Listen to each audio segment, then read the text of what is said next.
খালেদা বুড়ি চলতে পারে না, একটা কথাও বলতে পারলে না আমি আপনাদেরকে শুভেচ্ছা জানাচ্ছি, এইটুকু কথা বলার ক্ষমতা তার হলো না। খালি চেহারা দেখে পাগল হয়ে গেছে বিএনপি লোকেরা। আরে বাপরে, কি আসমান তো ফেরেশতা নাজিল হয়েছে, কি কি ব্যক্তি পূজা! ঠিক আছে, দল দল কদিন বেড়া, তোমার লজ্জা করার বেয়াদব দল। বড় ডিগ্রিধারী ব্যারিস্টার, অ্যারিস্টার ম্যারিস্টার সব বসে থাকো, এক বুড়ির আশীর্বাদ পাওয়ার জন্য পাগল হয়ে গেছে একবার। তার দেহে নাই বল, তবু তার চেহারাখানা বেঁচে আছে। তাই হেডলাইন করেছে পত্রে, তিনি এখন অনেকটাই সুস্থ। ওরে বাবা, একটু চোখটা মেলেছে, অথবা অনেকটাই সুস্থ। এতেই বাংলাদেশের গণতন্ত্রের মা এসে গেছে। আজকেও বাংলা জমিনে সহিহ হাদিসের উপরে আমল করতে গিয়ে যদি আপনাদের জীবন চলে যায়, খবরটা পিছতে হবেন না ইনশাআল্লাহ। আহলে হাদিস আন্দোলন বাংলাদেশ বাংলার জমিনে একটা জীবন্ত চ্যালেঞ্জের মতো। প্রত্যেকটা ব্যক্তি, প্রত্যেকটা যুব সংঘের কর্মী, প্রত্যেকটা আন্দোলনের কর্মী পবিত্র কোরআন ও সহিহ আলোকে জীবন করার দাওয়াত দেয়। তারা সব জায়গায়, ঘরে ঘরে, গ্রামে গঞ্জে দাওয়াত দিচ্ছে, সকল বিধান বাতিল করো, ওহির বিধান কায়েম করো। এই দাওয়াত একটা চ্যালেঞ্জ, প্রচলিত প্রথার বিরুদ্ধে সম্পূর্ণ চ্যালেঞ্জ হিসেবে আমরা চলছি। গণতন্ত্র পুরো শিরকি তন্ত্র, ইসলাম পুরো, খেলাফত পুরোপুরি আল্লাহর ওহির তন্ত্র। খেলাফত আর গণতন্ত্র কোনো একসঙ্গে মিশতে পারে না।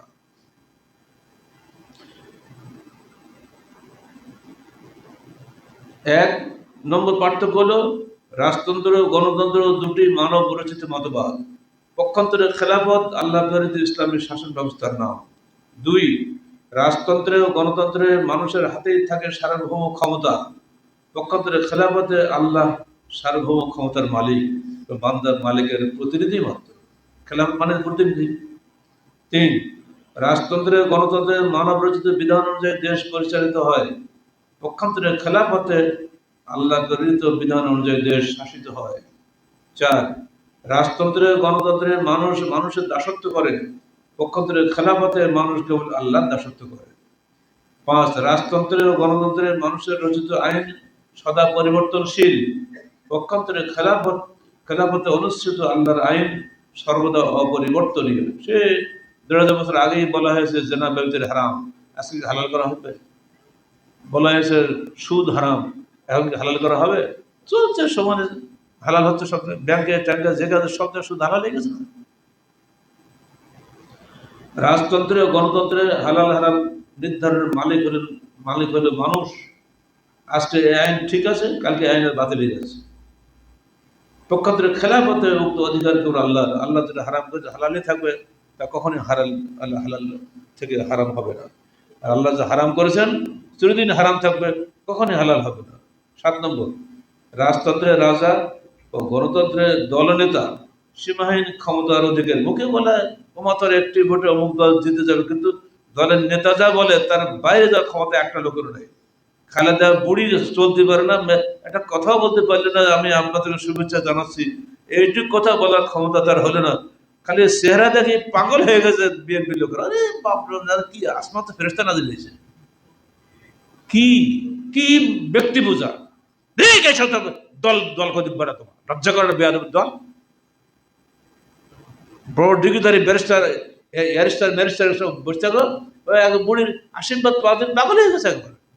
তার দেহে নাই বল, তবু তার চেহারাখানা বেঁচে আছে। তাই হেডলাইন করেছে পত্রে, তিনি এখন অনেকটাই সুস্থ। ওরে বাবা, একটু চোখটা মেলেছে, অথবা অনেকটাই সুস্থ। এতেই বাংলাদেশের গণতন্ত্রের মা এসে গেছে। সেদিন আমাদের সাক্ষ্য পাড়া আছে, আমাদের রাজশাহীর নদীর ধারে, দেখি একদল বিএনপির মিছিল হচ্ছে, মিটিং হচ্ছে, সে কান্নাকাটি করছে, আমাদের গণতন্ত্রের মা অসুস্থ, আপনারা দোয়া করবে। বেটা বদ হুঁশ আছে তো, তোর নিজেরই মা নেই তো, বাবার খবর নেই, ও গণতন্ত্রের মার জন্য কেঁদে বেড়াচ্ছে। ইসলামে এইসবের ব্যক্তি বোঝার করে স্থান নেই। আল্লাহর অবাধ্যতায় সৃষ্টির প্রতি কোনো আনুগত্য নাই। ওই গণতন্ত্রের আল্লাহর অবাধ্যতা করে, তারা আজকে একটা আইন করে, কাল একটা আইন ভাঙে, আইন পরিবর্তনশীল হচ্ছেই। এদের আইন মানতে আমরা বাধ্য নই।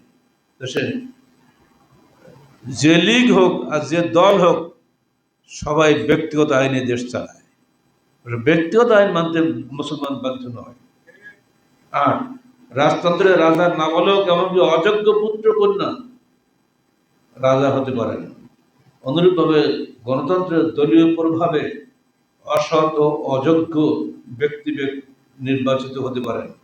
কিন্তু ইসলামী খেলাফতে বিজ্ঞ নির্বাচক মন্ডলীর পরামর্শের মাধ্যমে শরীয়ত নির্ধারিত শর্তাদি পূরণ সাপেক্ষে যোগ্য ও আল্লাহভীরু ব্যক্তি মাত্র খলিফা বা আমির নির্বাচিত হতে পারেন, নয় রাজা কারণ নিকটে কৈফিয়ত দিতে বাধ্য নন।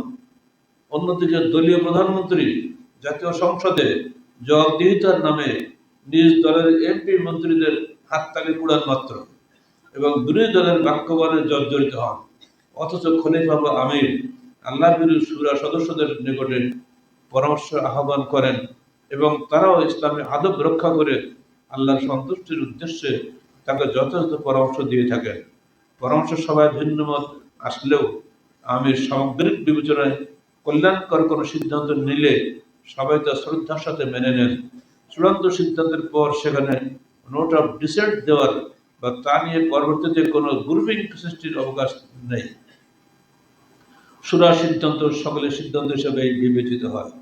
কোনরূপ যদি কিন্তু সুযোগ সেখানে থাকে না, যেমনটি মুনাফিকরা ওহদ যুদ্ধের সময় ও পরবর্তীকালে করেছিল। এই বিষয়টি আপনারা পাবেন সূরা আলে ইমরান 156 আয়াতে।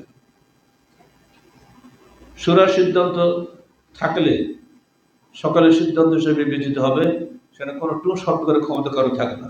সিদ্ধান্তের পর সকলে মিলে আল্লাহর উপরে ভরসা করেন ও তা বাস্তবায়নের সাধ্যমতো চেষ্টা করেন।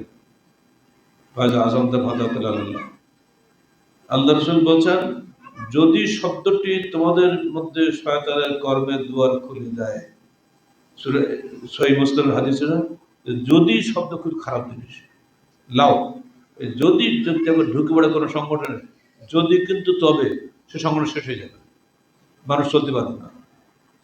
10 রাজতন্ত্রে ও গণতন্ত্রে ব্যক্তির ইচ্ছা ও বা দলীয় সিদ্ধান্ত প্রধান বিবেচ্য বিষয়। পক্ষান্তরে খেলাফতে আল্লাহর বিধানই প্রধান বিবেচ্য হয়ে থাকে। এমনকি কোরআন ও সহিহ হাদিসের দলিল থাকলে আমির শুরা সদস্যদের পরামর্শ অগ্রাহ্য করতে পারেন, যেমনটি হযরত আবু বকর সিদ্দিক রাদিয়াল্লাহু আনহু ওসামা বিন যায়েদকে জিহাদের প্রেরণের সময় এবং যাকাত অস্বীকারীদের বিরুদ্ধে যুদ্ধ ঘোষণার সময় করেছিলেন। সমস্ত সাহাবী একদিকে, এমনকি ওমর পর্যন্ত একদিকে, হে আবু বকর, আল্লাহ রাসূল এইমাত্র মারা গেলেন, সমস্ত কাফেররা তাকিয়ে আছে এখন একটা হামলা করার সময়, এই সময় রাজধানী থেকে সেনাপতি বা সৈন্যদেরকে সরাবেন না। আবু বকর বললেন, যে পাগড়ি আল্লাহ রাসূল নিজে বেঁধে গেছেন আমি খুলবো না, এসব বেড়ে যাও, তুমি আল্লাহই রক্ষা করবে, সৈন্য কখনোই ইসলামকে রক্ষা করবে না। এমন হলো ওসবা কেনেন বিজয়ীর বেশে ফিরে এলেন, মানুষ দেখলো যে মুসলমানরা সৈন্যদের তোয়াক্কা করে, মুসলমানরা আল্লাহর রহমতের তোয়াক্কা করে।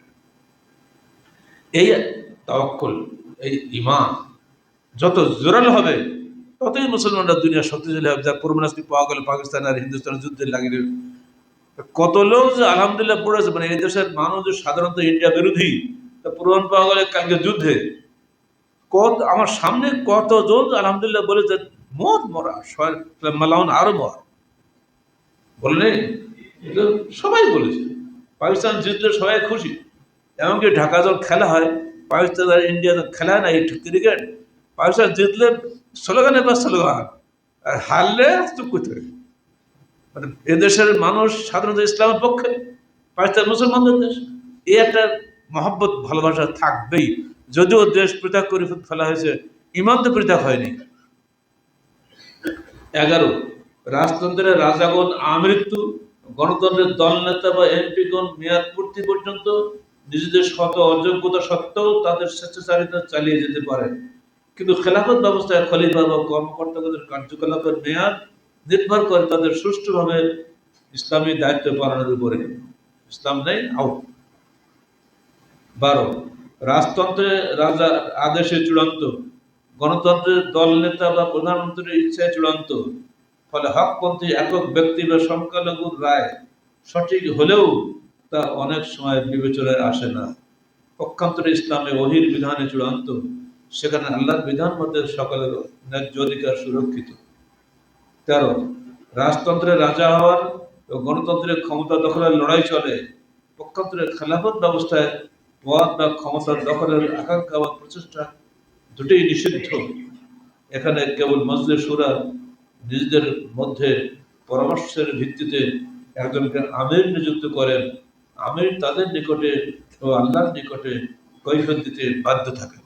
ইন্না লা নুওয়াল্লি আলা আমালিনা হাযা লিমান সাআলাহু ওয়া লিমান হারাস আলাইহি ওয়া ফি রাওয়াতিল মুসলিম ওয়া লিমান আরাদ। আল্লাহ রাসূল বলছেন, আমরা কোশ্চেন কারো নেতৃত্ব ওই ব্যক্তিকে দেই না যে ব্যক্তি নেতৃত্ব চেয়ে নেয়। সাআলাহু মানে কি সওয়াল করে, ওয়া লিমান হারাস আলাইহি যে ব্যক্তি নেতৃত্বের লোভ করে, আর যে ব্যক্তি লিমান আরাদ মানে ইরাদা করে, মনে মনে চায় আমি একটু খলে বলে ভালো, ওনার চেয়ে আমি তো ভালোই ছিলাম। ইল্লা ইন্না লা নুওয়াল্লি, আমরা কখনোই তাকে নেতৃত্ব দেই না। এই হলো যে মুসলমানদের হাদিস। আর তারাই নেতৃত্ব বাড়ি বাড়ি ঘুরে বেড়াবে যে আমাকে ভোট দিও, হয় না, সম্পূর্ণ নিষিদ্ধ। এই সমস্ত কুফরি মতবাদের পিছনে আপনারা ছুটবেন না। এমনকি সাধারণ একটা কমিশনার, একটা কাউন্সিলর হওয়ার জন্য আপনারা কোনদিন পদে দাঁড়াবেন না, ভোট চাওয়াচাই করবেন না।